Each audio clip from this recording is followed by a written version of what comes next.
Good day and welcome to the Leading with Nice interview series podcast. My name is Matthew Ewell, and of course, we want to help you inspire others, build loyalty, and get results. Now, today I'm the most excited. I have to say, this is an easily already top 3 podcast for me because for the first time, we have a legitimate social media influencer on our channel. And Corey, did you ever think you would hear that title affixed to your name? No, I didn't. It didn't take long before I started to realize something was happening. But no, when I started this, absolutely not. I didn't expect it. Okay, so just to give you listening at home or watching here on YouTube some context, Leading with Nice, we work with businesses of all sizes, but we really thrive working with either a team within a huge business or medium and small businesses. And so I love being on social media and following other businesses. I love to see what they're doing. It gives me a chance to learn. And I think it must have been maybe April or May. It was definitely the summertime because I remember being at the beach watching Corey. Corey's family for decades has owned an appliance and mattress store in a town just outside of Ottawa, Ontario, Canada. And I came across this TikTok about a washer and dryer. And it just so happens I was telling Corey, we're looking at doing some renovations and we'll be looking for new appliances. So I'm like, oh, I'm going to check this out. Lo and behold, didn't I go searching time and time again for Corey's content? And I invited him on in July. I sent him an email and said, hey, I want to have you on because other businesses want to do what you're doing. And he wrote back and said, oh, this is not really my game. And then just recently, the powers that be, TikTok themselves were like, gave Corey affirmation that what he's doing is good stuff and they wanted to share his story. So he agreed. I think I'm like one of the first 5, interviews that Corey's agreed to do. So Corey, listen, man, welcome to the show. And thanks so much for making time. Thank you very much. That was very flattering. I appreciate it. Well, so just so I gave context. Can you maybe share briefly, kind of help people understand, because we're not going to go too deep into your past, but you haven't, like, again, you were not a social media influencer out of high school. What would that even have been when we were graduating high school? Like, what would social media have been? I wasn't shy. I was always in the communication side of things and did a lot of photo and video editing. I didn't go into drama, but I really liked the technical stuff. I'd film the football games and edit them, or film the local plays and put them together. But there was no YouTube then. There was barely even digital video editing. We were tape to tape. So it definitely wasn't anything like social media, but that's what I was interested in high school. So tell us, why are we talking? Tell us what you started doing. When did you... I'm curious when you actually started, like when your first upload was. About March 2021. I came back to the family business in 2018, and I had a strong background in digital marketing for independent retailers across Canada in my past career. So I really stripped us down. We eliminated all print marketing, went completely Google, YouTube, and some social media platforms, and probably dropped our marketing expense by 90% or possibly even more.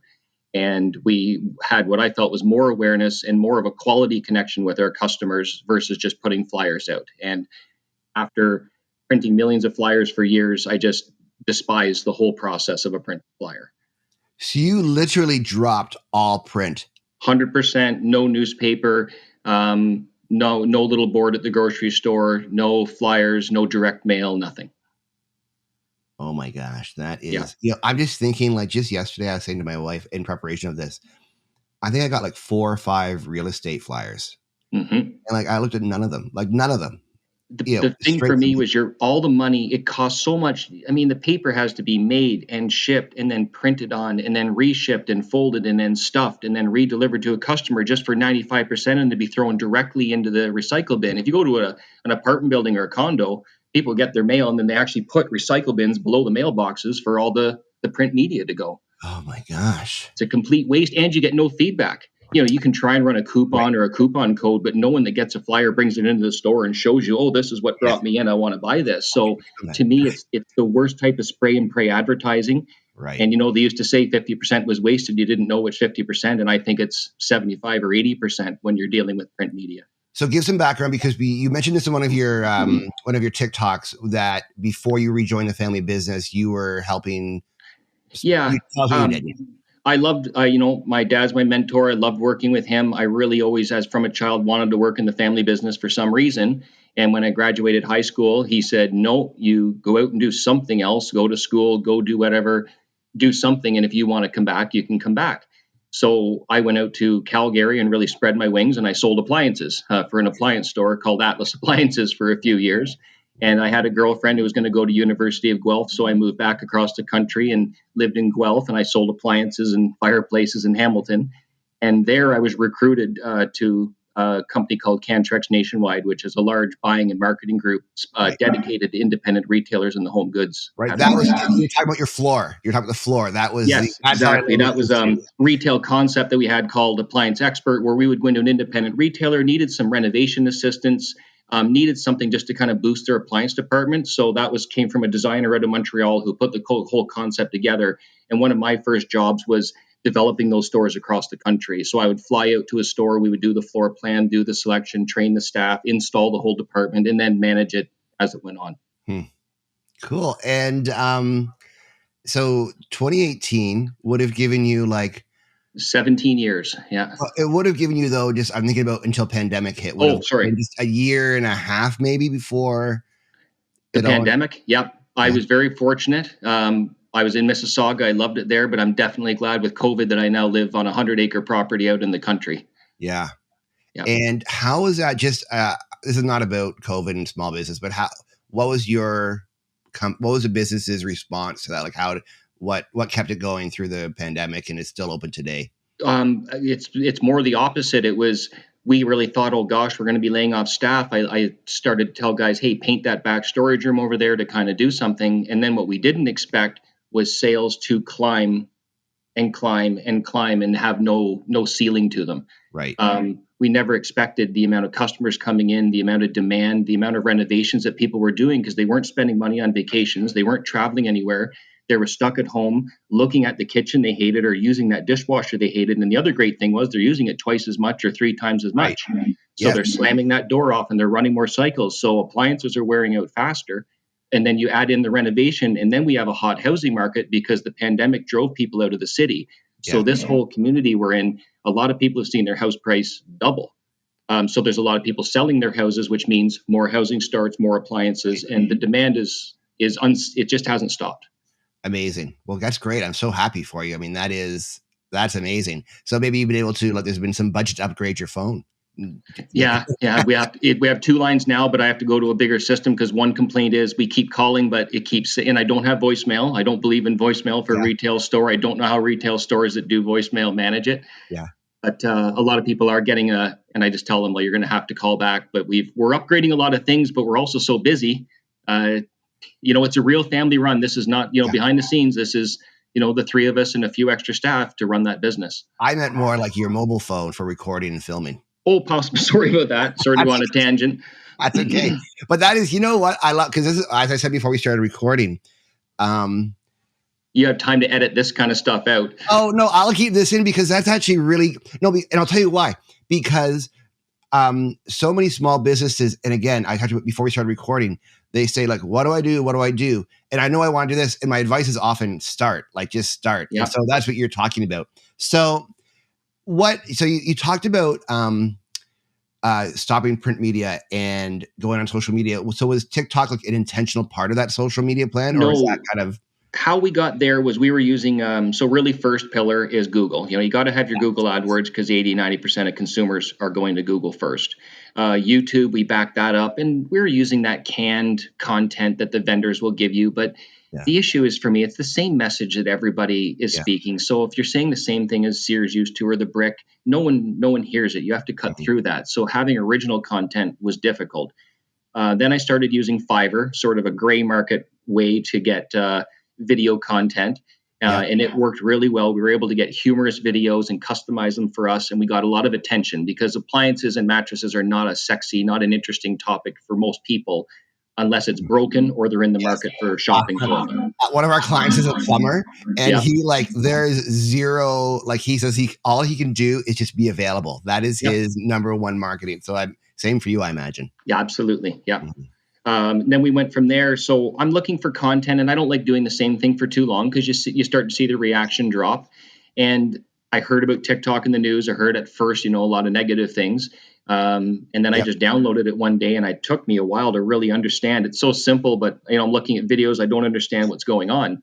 Yes. Then I realized that's quite a powerful video editor.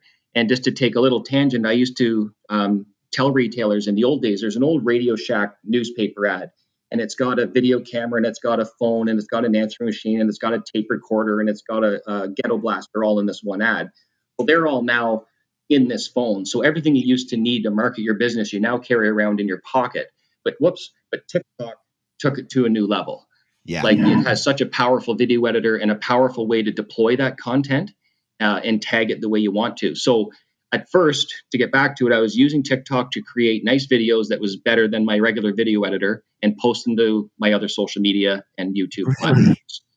Didn't get a lot of reaction. They were sort of funny, and I hadn't yet started to point the camera back at myself. But when I started filming myself and narrating and doing the demos that I do when I'm selling things, that's when we really saw the traction take off on TikTok and really transferred my focus. I mean, my focus now is TikTok, and I'm shocked at the amount of people that are calling. Before I came here, a guy was on the phone with me, sells fire extinguishers in Toronto, saw my TikTok and wants to know what PR agency where TikTok's working with, and talked to me for 20 minutes how he wants to do more what we're doing.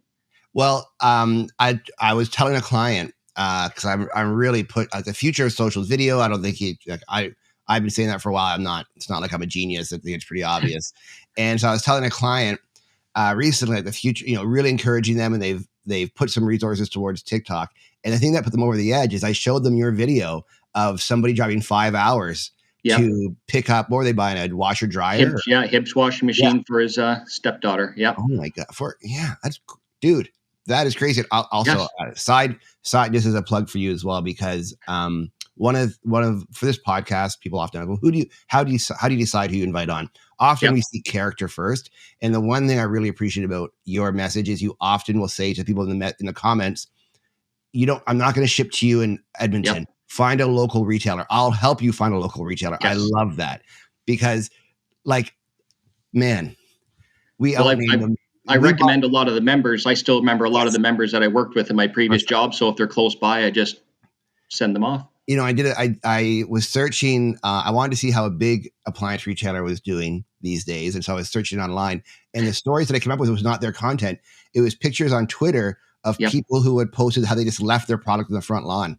Right. Stuff like that. You will never get that from an independent store. Like, that would ruin them. So, And you're held to a higher bar as an independent, which is one thing that's sometimes frustrating. They hold you to a higher bar than the big box stores actually are themselves. And sometimes it's tough to defeat that myth sometimes, and then it's the perception that you're higher price, and people don't understand that today and age, there's pricing's very even. That washing machine is listed at midnight. It changes on my site. It changes on everybody's site. And there's no more than a $5 variance in that washer price. But people sometimes shop themselves to death, get very confused, very frustrated. But like always, they're always focused on the lowest price, regardless of the services provided. Of course, that makes sense. I mean, not makes sense. I understand why it's a human trait. You know what I mean? And but one thing I'll tell you is that TikTok has pre-qualified customers at a level that I've never seen. So when they walk in, that's what I want. Tell me more. Yes. So before you go into this, I want to give you some framework so I can help. So, so first, before we get into the pre-qualification. Okay. You talked already about the quality of the editor, which I love. Because you know what? My kids who are 17, 13, and 11, they're on TikTok, but they have never once said to me, "Oh, Dad, this video editor is really much better than the one I remember from my iPhone." Yeah, exactly. So it's funny. Actually, I was just recently looking for like a way to add captions to pre-recorded videos, and I'm like, man, TikTok does have that built in. It's like, but all the other, nonetheless. Yes. So, did you recognize, or when did you start to recognize how powerful and how wide your message could be spread? I remember thinking in August to myself, before really saying anything, holy cow, this is a lot of people coming in, a lot of people that want to meet me, a lot of phone calls from far away. And I knew by August things were changing, but I didn't know how to handle the remoteness of it. So I liked doing it. I was flattered. It's working for my local business, but I'm also fielding emails from Australia, New Zealand, all across the US. And I'm so flattered they want to buy from me. Like I could show you 50 in I 10 believe it. minutes of people saying, how can I buy this washer from you? I'm in Kentucky. Or how can I buy it and give you credit? We had a lot of guys with Right. Napoleon grills. Yeah. That Yes. they want to give us the credit.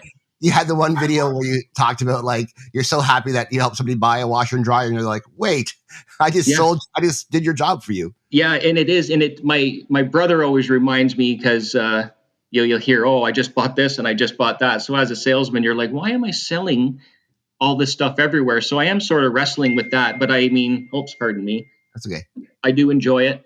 I do think it's going to be great for our business, and if it's great for other people's businesses, then so be it. Would I love to work with a couple vendors? There's a couple vendors very specifically I'd love to work with, maybe a sponsorship or some sort of agreement where I would produce content, but we'll see how that goes. That I'm going to say right now, that's not far in the future for you. It can't be. If they're wise, they will. Well, my problem is if I keep giving the milk for free, they're never going to buy the cow. Yes. Well, but you know what? I think just in our short conversation, I think you'll find an additional benefit you can offer them that you're not doing right now. I think you'll come up with a way, or they'll come up with it. Yeah. Like I'm sure 10 minutes of brainstorming, you'd be like, oh, I'm doing this now for me, but if I did this other thing, that's what I could package for them.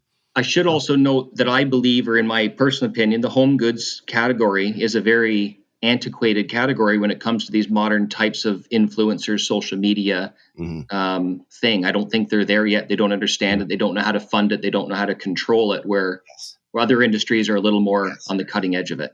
Yeah. Like I work with a summer camp who is amazing at it. Like they've got it down pat. Work with a travel company that has resorts in the Caribbean, and they've got it down pat. But one of the issues is a lot of influencers don't own homes or are not, so they haven't been in there. Yeah. Which is what you're doing. I think one of the things you're doing is you're illustrating to a whole segment that people. I'm 44. That there are 44-year-olds and 34-year-olds and 54 and 60-year-olds on the platform. Yes. Looking to be engaged. That is a myth. Absolutely. Everyone told me, why would you market to kids? That was another objection. And the amount of people that are older than you and I, and saw it on TikTok, is surprising even to me. Totally. But not anymore. Not anymore. Now we're getting it. If they're not coming, you're like, where's all my old people at? I think young kids aren't thinking about appliances, right? They're using their parents' appliances, and they're never going to buy their own. So it's not until they really get their own house or their own place that they need to worry about that. I was teaching our boys laundry, how to do the laundry like a while ago. And they're like, Dad, why are you teaching us this? Like, Mom loves doing laundry. It's like, oh my gosh. Yeah. No, she doesn't. Anyhow. Okay. So, we're, I want to go back now. Tell me about the pre-qualification, because I think this is something that business owners will really find interesting. Yes. Actually, do you mind if I jump back? Because I'll forget what I was going to say. When you said about using it, I think one of the biggest things I don't see using it that I think who should use it is realtors. Oh, yeah. Realtors should be on TikTok because they have to market themselves. You can't market a house. You have to market you as the person that people want to contact. And I think building a personality and showing beautiful homes you're in, and I'm not here to push the real estate market, but I think that's one category I don't see reflected on TikTok that they could really benefit from. There's a one of the senator, I forget her name, on TikTok who I follow, and I couldn't name a I still can't name a senator, obviously, but I had no idea what they did. Yeah, no idea what usefulness they had. But you know what she's doing is she's bringing the issues of the day to like the people, so to speak, through TikTok, and she's doing it through authentically, the same way you do, with her personality. And for the first time in my life, the Senate has been relevant.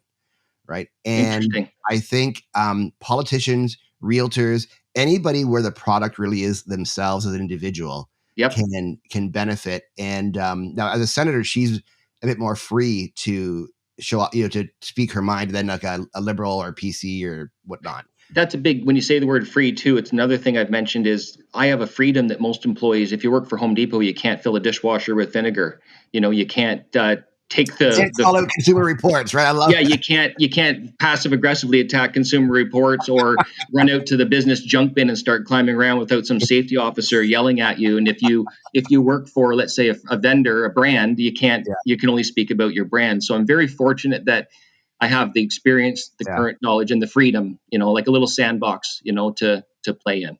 Well, I talk about when I'm discussing with clients this very like who do you choose to be the face of your TikTok? So, because I said you have a brother and a father who could Yep. very easily have been the face, but you're the face of Yep. it now. And so we talk a lot about finding somebody who aligns naturally with the brand. You don't want an actor, and you can find that you can find in your own company organization somebody who is like eats, breathes, sleeps your company. We spent months trying to make mascots for appliance store, and Interesting. the things that the agencies would bring, like octopuses with chef hats and electrical plugs that are cartoonized, and it just none of it made any sense. And at the end of the day, when you're an independent retailer, it's tough. I don't know if I believe in driving a national brand for a chain of independent retailers anymore. I think the uniqueness of it is your name. I mean, that's what you're trading on, your strength in your market, the awareness for you. So, There's a guy in my neighborhood who's an arborist, and he has done such a good job on social, mostly with Instagram, but I imagine he'll move into TikTok soon. mhm. That in the Facebook group, when somebody says I need tree blank, his name is the first one that comes up. Yes. Yep. And it wouldn't work if it was like if he had like Woody the seasoned oak or something That's as right. his mascot. So Yep. okay, so So yeah, back to the qualifying. So qualifying, yeah, what I immediately found was, so when people did come in, even if they didn't mention TikTok, you could tell because they would be drawn to a certain product, and yeah, sometimes they're even quieter. yeah, But they're much more pre-qualified. What they really wanted to hear me or my brother say was basically what I said in the video to make mm, sure what they saw was actually real. mm, And I think because shopping for anytime you separate a consumer from their money, and the more emotion and tension enters the whole thing. People don't shop for appliances often.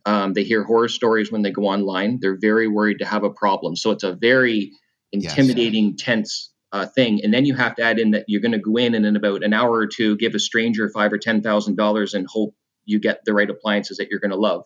hmm Um, Here, I assume, or I'm presuming that they feel comfortable with me, almost like they know me. Like when I watch, yeah, oh yeah, podcasts and TV, you feel like you know these people. So I think that's, if you normally come in up this high in the purchase funnel, they're coming in here, and a lot of them are right down in. I just want to order. I just want to order. yeah. Yeah, are people calling it a speed queen, or do they get they call it because in the U.S. it's speed queen still. In Canada, Yes. In 2018, it changed. Unfortunately, another large appliance company in Canada owns the brand, yes, Speed Queen. So we are supposed to call it Hibs, but there's hips, no marketing, there's no YouTube channels for Hibs. So and because my audience is so large in the US, actually larger in the US than Canada, I mm, had to start double tagging the video. Yeah, we're about 65% US, I think, the last time I okay, looked. Yeah, okay. So that's a whole other conversation. So just in sure. a sentence or two, I mean, because is that useful for you? Because I'm also afraid for some clients that they build up this audience, but it's actually not really that useful for them. Well, it it's what you got to take the good with the bad, but I don't want to call it bad. No, I If understand. if my future, if I do keep developing as an actual, it sounds silly to say it, like to even say the words out loud, but if I'm going to be an influencer or work with vendors, who knows where it'll take me. But I'm very dedicated to the family business. But if I was going to take time to consult, I'd be happy to do that. My family would give me the time if I want to explore, another Yeah, side of things. But I think I see my future running that business. yeah, I could see that as well. Okay, good. Um, so that is, I think the message I hear there. So if you're a medium-sized business, say $5-10 million in revenue, and you're like, hey, I got to get into the TikTok game, but I don't want like I'm a local business. I want, or we're very regionalized. I don't need all that extra audience. I think the message I'm hearing there is just like, well, take that extra audience because you don't know what you'll do with them in the future. You might Yep. actually have opportunity for them. You talk Yep. about something you could do on your own, but another organization might be able to build a whole new business arm Yep. with that audience. Sure. Perfect. And That don't be scared. Well, we'll get into that later. What other businesses? Yeah. so I love this because like you and I were both here wearing collared plaid shirts. I love this And we're is like both 44. you're all you're see like you're my people. Perfect. This is and by the way, dude, you just so you know you are an influencer. Just so you know, Thank you. and I remember I was mentioning before when I used to do television back in the mid 2000s. The local flower shop when Yeah. I come in still is like, oh, you're the guy. And they Yeah. always want to give me free flowers. And I'm like, no, let me pay for my flowers for my wife. Like this Yes. is nothing says I don't love you as much as you think I do. They give Free me free flowers. flowers. I was the auto parts store and I got Mr. TikTok himself is in the room. I know, right? Yeah. So just so you know, you are like, that's a real thing. Like that's Yeah. not, It's happened so fast. It Yeah. didn't warm up to it. It was Yeah. breakneck speed. So this is what I love, this next sentence. And as All people right. who listen to the podcast know, Naomi helps write these questions for us. So, and this is true. TikTok has described your content as making appliances sexy, which I don't think of those three words ever kind of were I'll in your take it. vernacular before that. So like, just talk to us about, and I'm thinking the person who's listening will be like, hey, I can take that model and do it. So what was your approach at making the content? Like, was that your goal, or what was it? No, I really think, and I've been in the business so long since I was a kid. Like on Saturdays, I'd go to the store and climb in the warehouse. That was fun. And I would watch my dad, or I would organize brochures, or believe it or not, my first job at the store, and it's going to sound crazy, was whenever I come in, I was supposed to clean out the ashtrays from on top of the washing machines. Because back then, Yeah, you always were having a cigarette and then handing your customer one, or like it was a smoke fest in the 80s. It was crazy. So I always liked it, and I'm getting off track. Sorry. So sorry. Making appliances sexy. I think about it on such a deeper, passionate level than a lot of people that work in it, because they went to school. They went to school for marketing or sales, and then they got a job at a company, and they're good. They're dedicated to their jobs and their companies. But I don't think they go home at night and think about, how does a twin compressor, twin evaporator system really work, and how does refrigerants and how do microwaves do this, and maybe they do. Don't get me wrong, and they just aren't on TikTok. But most of the people I met, there's not much research and development in Canada. These are all U.S. companies, so really you're just selling the products that you're given, and putting them out. So there's no need for that other than product training and, hey, ours has this X, Y, and Z feature. But I think about it, how it impacts people's lives, and I try and show them in a way. What's the number one fear of a washer? It's going to break in 3 years. I'm going to spend $1,000 on it. So showing them the quality with that Hibs washer and how we can balance nickels and how it has the best warranty. Sorry, I'm getting off track, but but you're I like that you're really like, somebody sitting at home is thinking just as intimately about their business as you are about yours. Yeah. And so what I think you're doing right now is you're helping them, give them a voice for taking their passion online the same way you did. So what I'm hearing is like, you weren't trying to make it sexy. You were just trying to help people understand what you love about these things. Yeah. And I'm not trying to sell. It's another big thing I tell people. I never mention price. I never mention go to my website. All I do is make you want to buy it. Flash marketing, if you want to say. Like I'm making it appealing to you. I'm showing you what I love about it, and I'm not asking you for the sale. So it's also a much less threatening thing. And I love, so in addition to that, like, for example, when you stop off in the forest to see your old delivery truck, like there's no sale there. Like what's the sale? This farmer might want to sell you this truck. I mean, that's the sale. So yeah, so I think there's real, I've been really, for my own business, because our offerings to clients are quite large in financial commitments, and the time that we work with them is much longer. I actually don't have a huge audience, which I'm happy for, because I often say, like, if I had 10,000 followers, I wouldn't know what to do. And maybe I can get there. I don't know what to do. Some days we don't know what to do. Yeah. Right. And so when I look at what you've done for yourself, I'm like, I'm just going to I love talking about problem solving, clarity, leadership, the tools I use to help me solve problems. That's where I'm going to dive into. So just to follow up a little bit on that, on the conversation, the things the way that you've impacted me, my mom had to buy a new washing machine, and she was theorizing on why her washing machine walks, right? Like moves. And I was like, well, actually, this is why it does that. And you can buy a washing machine that won't do that, because in her mind, they all would do that. Yep. Because that's right. Yep. Because of physics, right? So anyhow, I sell that washer. Sorry, you go ahead first. No. And so the other one was like, we have a fridge we bought at a big box store, and I think immediately the shelves all broke. Yes. And so when we're looking doing a renovation and buying a new fridge, this is the first evolution of the conversation. I was like, no, definitely, we're going to make sure we get a fridge that has like ball bearings for the shelves and blah, blah, blah. And I guess where I learned that, on your channel. And the next thing I said, I like saved it and I sent it as a text to my wife. I'm like, this is what we're getting with the double fridge.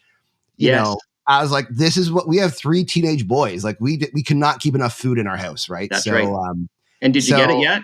no, we're still, we're That's not what you're quite going to there yet. get. Yeah. Yeah. Okay. We're going to get, well, like, don't worry. I'll let you know. You're close. You're close enough. So you're en route to Ottawa, which we love. My boys love the Diefenbunker. So, Oh, yes. Yeah.